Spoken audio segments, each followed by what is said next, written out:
sapagkat ang hindi ninyo paghahangad ng kaligtasan ay kasiraan sa inyong pananampalataya. At ang nagasik ng kasinungalingan sa kalagitnaan ay nasa panganib ng kamatayan. Aking mga anak, mga handusay ang inyong mga kaaway sa inyong kalagitnaan, ngunit wala kayong magawa. Ang kamatayan ng bawat isa sa inyo ay masisilayanin.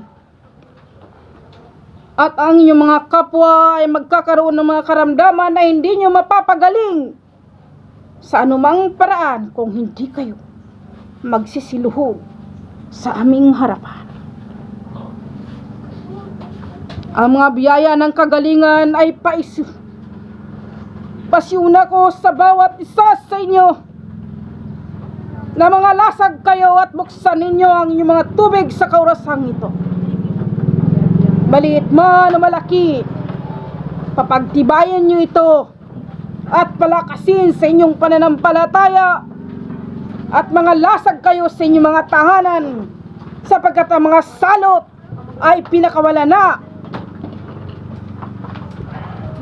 Sa takda ng ika-9 na gabi, hindi na kayo maaring lumisan sa inyong mga tahanan.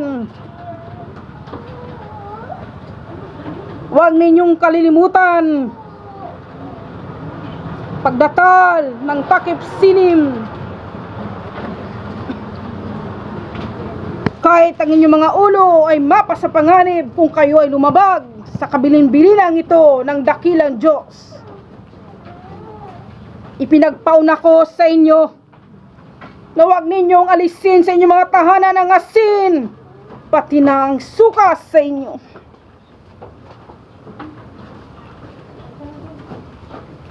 Mararanasan nyo ang pagsikip ng inyong paghinga at mahihirapan kayong matulog sa gabi kung hindi nyo ito mamarapatin na dalanginan sa aking Ama. Magsilahad kayo ng mga kalasag na ito at ipukol nyo sa inyong mga mahal sa buhay. Kumain kayo. Pakatandaan ninyo na wala kaming pananagutan sa bawat isa sa inyo, sapagkat ang babala ay malao na naming ipinagkaloob. Ngunit nakalimutan nyo ang aming mga tipan.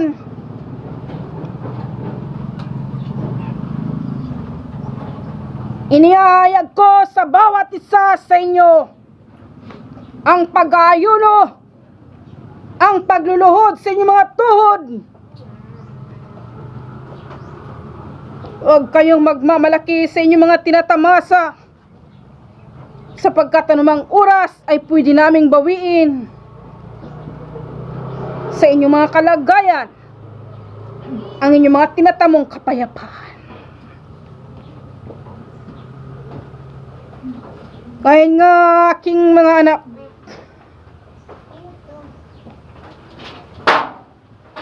mag-umpisa na kayo mag-ipon ng inyong mga kayamanan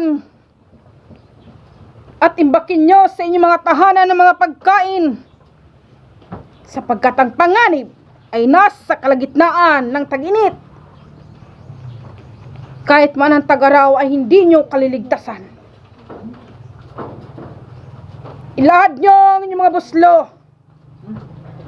Magmadali kayo. Panandalian lamang ito, aking mga anak.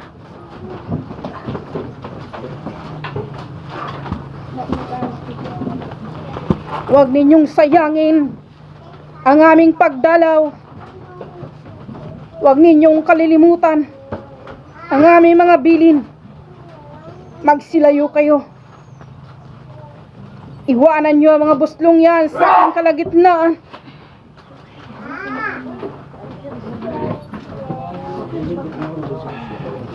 Bakit nga nadatnan ko kayong mga tagtuyot?